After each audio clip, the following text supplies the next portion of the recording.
Bonjour, je m'appelle Hélène Laurenceau et vous écoutez Dyad Podcast. Une dyade, c'est l'ensemble de deux éléments en interaction. Vie pro et vie perso, voilà deux éléments qu'on tente parfois de séparer. Mais choisir son métier, s'épanouir, changer de vie professionnelle ou créer son entreprise a forcément un impact sur le reste de notre vie. Dans ce podcast, je m'intéresse aux liens que mes invités entretiennent avec leur travail. Est-ce que faire un métier qu'on aime, qu'on a choisi, qu'on a créé parfois, c'est toujours facile et source de bonheur ? J'ai rencontré Olivier lors de mon tout premier stage de journalisme au sein de l'agence Rue Premium. Quelques années plus tard, je vois sur les réseaux sociaux qu'il est devenu directeur de la LPO, la Ligue de protection des oiseaux de Bretagne. Mais quand on a passé près de 25 ans associé d'une agence de communication spécialisée dans la stratégie éditoriale, comment fait-on pour se lancer dans une nouvelle carrière professionnelle ? Je vous laisse écouter le témoignage d'Olivier qui retrace son parcours et l'évolution de son rapport au travail avec le temps. Je m'appelle Olivier Retaille, je suis directeur de la LPO Bretagne. Mes choix de carrière ou de métier ont jamais été très clairs. Au collège, j'avais des envies d'être géologue, archéologue. Puis j'ai basculé en seconde, là c'était plutôt architecte naval.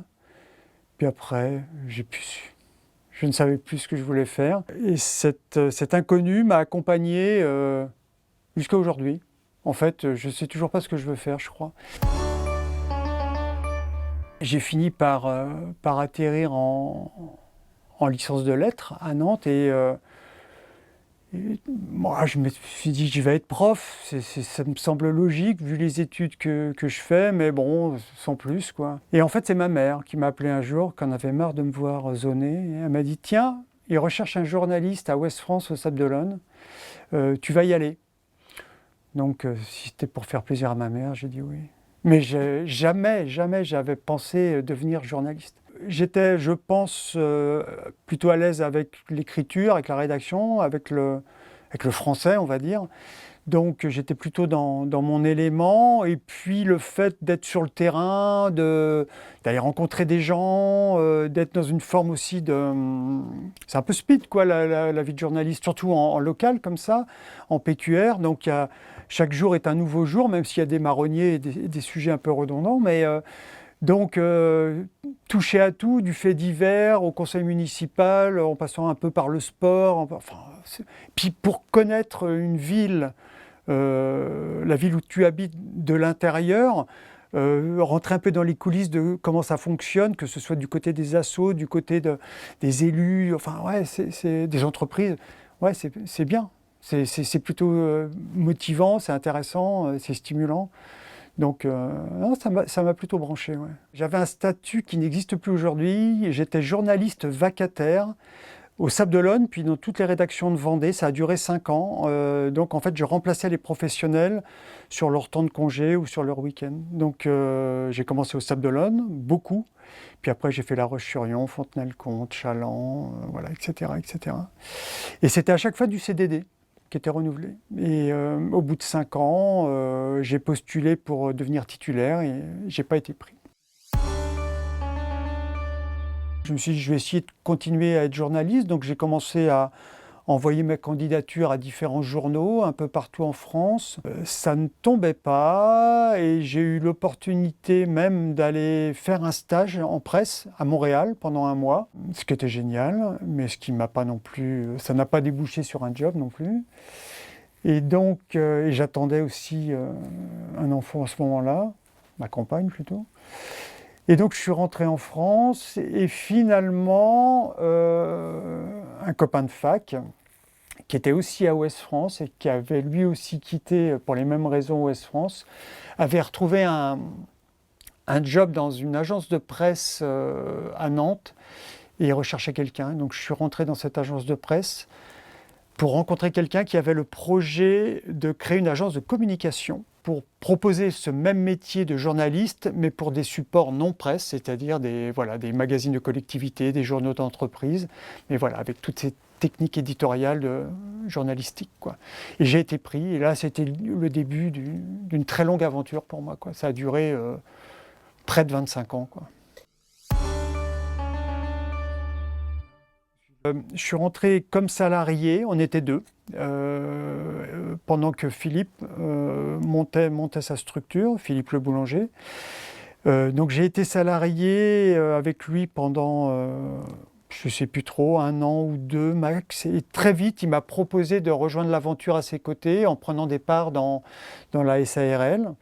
J'étais plutôt réticent, le côté engagement, c'était pas trop, voilà, je savais pas trop. En même temps, j'avais une famille qui grossissait. Donc je me suis dit, il y a une forme de stabilité, allez, on y va. Jouons le jeu. Sincèrement, dès le départ, ça m'a questionné. Ça m'a questionné parce que, en fait, c'est un métier de porte-plume. C'est-à-dire que j'avais une forme de liberté relative quand j'étais à Ouest France, où je pouvais choisir mes sujets, choisir mes angles, je signais mes papiers, j'assumais mes écrits. S'il y avait un souci, je pouvais être mis en cause, etc. Là, clairement, le métier que j'ai fait par la suite, c'était d'écrire pour le compte de quelqu'un qui choisit les sujets, qui les valide, qui les relie, et tant que ça ne convient pas, voilà, il faut retravailler. Donc j'ai perdu cette liberté-là, mais qui a été largement compensée par l'aventure humaine qu'il y avait dans ce projet-là. C'est-à-dire qu'on a très vite continuer de recruter. Donc ce côté, c'est cool, on a une boîte qui crée de l'emploi, qui partage certaines valeurs, ça m'allait bien. Mais c'est vrai qu'au fil des années, le fait de travailler pour des gros donneurs d'ordre ou des grosses collectivités, avec des couleurs politiques variables ou avec des valeurs variables dans le cadre de certaines entreprises, ça commençait vraiment à me chiffonner un peu, quoi. Et arriver à... Mais là, voilà, c'était vraiment au bout de cette bonne vingtaine d'années où là, je me suis dit, il faudrait que je passe à autre chose. Ouais. Quand tu as entre 25 et 35 ans, tu es pleine balle voilà, sur ton quotidien, métro, boulot, dodo, il y a ta famille qui se construit, tu achètes une maison, ton job te va bien. Donc effectivement, tu prends peut-être moins le temps d'y penser. Après, tes enfants grandissent, ils commencent à quitter le nid, et puis toi, tu vois que tu t'installes dans une forme de routine aussi, quelque part. Et puis qu'il y a une nouvelle génération qui arrive aussi dans l'équipe, et qui arrive avec... normal d'ailleurs, avec des concepts, des idées, des propositions qui vont venir te bousculer positivement, mais qui vont quand même venir te bousculer. Et c'est, voilà, au bout d'un moment, tu te dis, est-ce que je suis toujours bien là où je suis ? J'ai toujours fait le boulot avec une vraie conscience professionnelle, mais sans qu'il m'habite vraiment, pleinement, voire au-delà, quoi. Si bien que... ouais, il était temps que ça s'arrête et que je passe à autre chose. Ça s'est fait petit à petit et ça s'est accéléré. En fait, j'ai commencé en discutant, parce qu'on se voyait beaucoup aussi en dehors du boulot. À l'époque, on était quand même une petite équipe. J'ai commencé par dire, tiens, dans 4-5 ans, il est possible que je commence à regarder ailleurs. Mais bon, comme on peut le dire, voilà, oui, il a dit ça, mais bon, il est là, enfin voilà. Et moi le premier, hein, d'ailleurs. Et au bout d'un moment, ça s'est vraiment accéléré parce qu'en fait, je pense que ça a coïncidé aussi à un moment où mes enfants commençaient à quitter la maison, où dans mon couple, ça commençait à être un peu plus problématique. Et là, j'ai fini par dire, ouais, il faut vraiment que j'arrête. J'ai demandé une rupture conventionnelle, mais qui était pas possible parce que j'avais beaucoup d'années derrière moi, donc c'était financièrement c'était compliqué.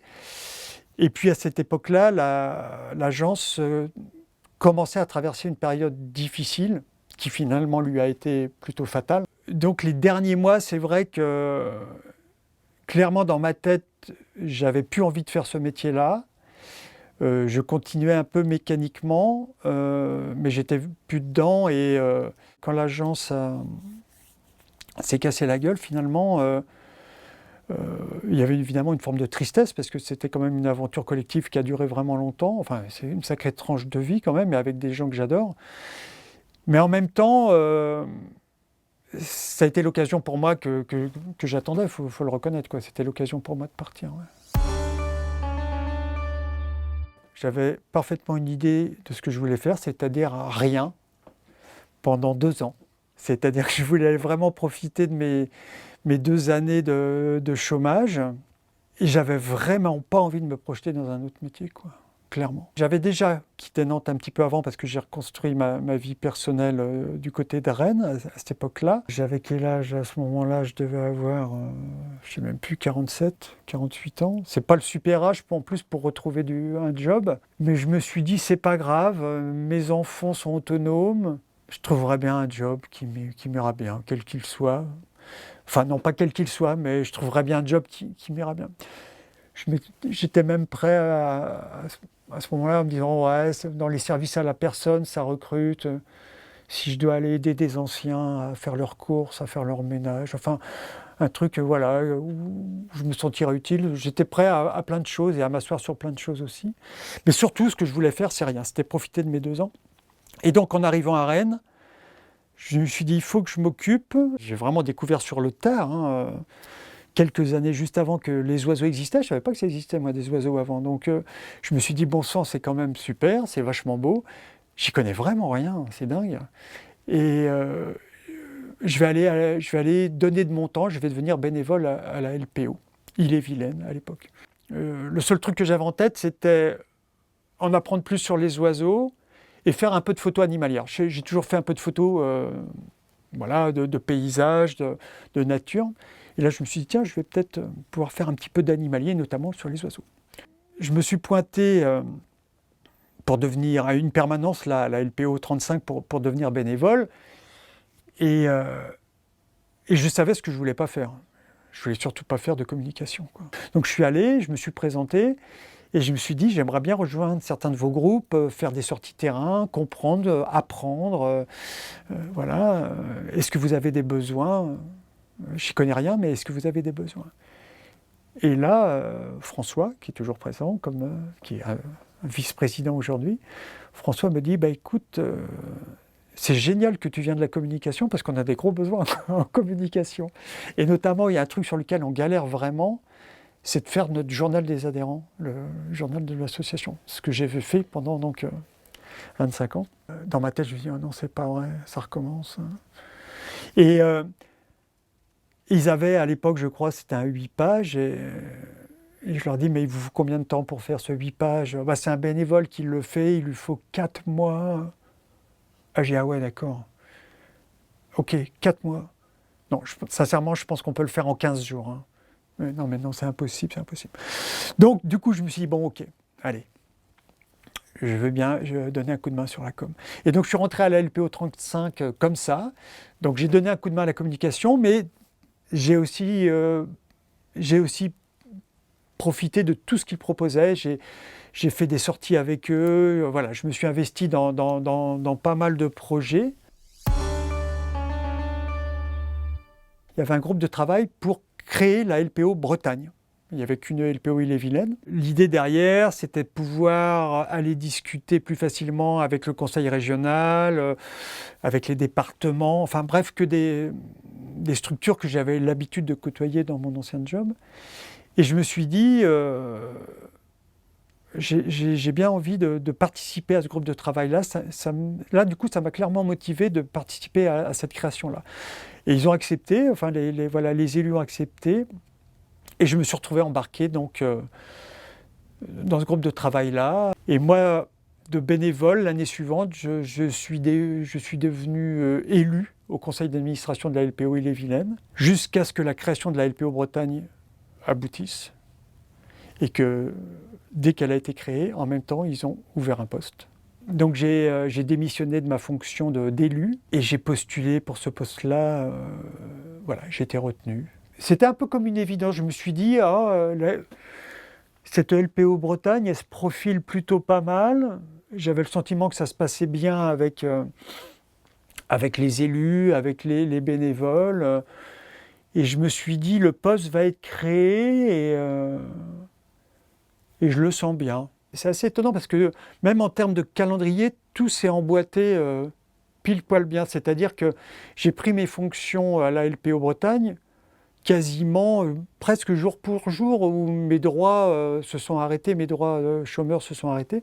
Au départ, cette LPO Bretagne aurait pu être créée finalement 1 an plus tard parce que ça va être compliqué, on va prendre le temps vraiment de réfléchir. Puis finalement, ça s'est plutôt accéléré positivement et tout a coïncidé, quoi. Le premier truc qui a été un peu tracassant, c'est de me dire « Ok, je prends mes fonctions pour un nouveau poste sur lequel je n'ai plus à produire. » Mon boulot avant, c'était de produire. Je produisais des textes, je faisais des interviews, j'accompagnais la mise en page de magazines, j'étais tout le temps dans la production. Et là, d'un seul coup, je prenais un job où je ne produis plus rien, c'est-à-dire que je suis là pour gérer, je suis là pour accompagner les équipes, je suis là pour assister à des réunions, je suis là pour rendre des comptes évidemment, mais c'était assez perturbant. Et je me disais, certaines journées, mais est-ce que j'ai suffisamment bossé, j'ai pas bossé, est-ce que ce que j'ai fait c'est bien, c'était assez perturbant. Il faut un temps d'immersion pour rentrer dans le métier évidemment, pour rentrer dans son vocabulaire. Mais ça aussi, c'est quelque chose que j'apprenais. Avant, je travaillais pour une banque, je travaillais pour un port, je travaillais pour un conseil régional, je travaillais pour un industriel. À chaque fois, il faut rentrer dans les métiers, il faut les comprendre, il faut connaître les jargons. Là aussi, évidemment, les naturalistes ont le leur. Donc ça s'apprend, c'est de la culturation, mais à force de baigner dedans, ça vient, quoi. C'est ça aussi qui est génial dans le job que j'occupe aujourd'hui, c'est qu'en fait, tous les matins, je vais à l'école, quoi. Moi, mes collègues m'apprennent des choses tous les jours, quoi. Les mails que je reçois, souvent, j'apprends des choses. Donc c'est super stimulant, quoi. Je suis super content de me réveiller tous les matins et d'aller bosser, quoi. À partir du moment où tu prends le temps de te poser, de te dire il y a quelque chose qui ne me va pas, mais je vais essayer de retrouver qui je suis, je vais essayer de faire ça à peu près en douceur, sans forcément me durcir, en me disant il faut absolument que je trouve un job, il faut absolument que je fasse ça. Et en se laissant à peu près porter, finalement, tu t'aperçois que tu retombes sur le chemin qui finalement est plutôt bien pour toi, quoi. Et effectivement, je mesure aujourd'hui l'importance qu'a eu mon travail d'avant. Clairement, mais je le mesure tous les jours, que ce soit pour écrire des courriers, faire des comptes rendus, avoir l'esprit de synthèse, être capable d'écouter, de comprendre ce que les autres disent très rapidement, de déceler où sont les enjeux, de les synthétiser, de les refaire partager avec les équipes. Absolument tout ce que j'ai appris avant, je l'utilise. Ça, il n'y a rien qui est laissé de côté. Avec l'expérience que j'ai aujourd'hui, je sais que c'est à mon niveau et je sais que ça va le faire et que ça va passer. Et je sais que c'est aussi très collectif. Tout ça est à partager avec mes élus, avec l'équipe, avec les bénévoles. Donc il y a une espèce d'énergie un peu comme ça, très collective, qui fait que finalement la pression retombe. Alors que elle est réelle malgré tout. Enfin, si on prend qu'un seul chiffre, quand je suis arrivé comme directeur, comme ambassadeur de la LPO Bretagne, on était 4 salariés, quoi. On va arriver à 18 là, prochainement. C'est-à-dire qu'en 4 ans, ça a été super vite et ça continue d'aller super vite. Je suis toujours vigilant, c'est-à-dire que vu que j'ai plus mes contraintes familiales, on va dire, c'est très matériel, mais de prêts à rembourser ou de bouche à nourrir, etc. Je refuse demain de continuer un job parce qu'il faut continuer le job, tu vois.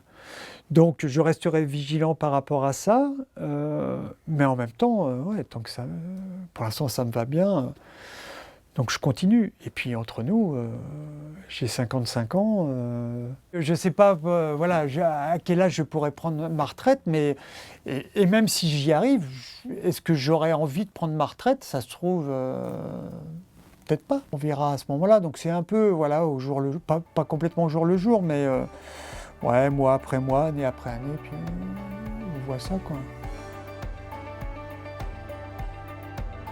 Merci pour votre écoute. Si l'épisode vous a plu, abonnez-vous, partagez, laissez des étoiles et des commentaires. C'est le meilleur moyen de me soutenir et je vous dis à très vite pour un nouvel épisode.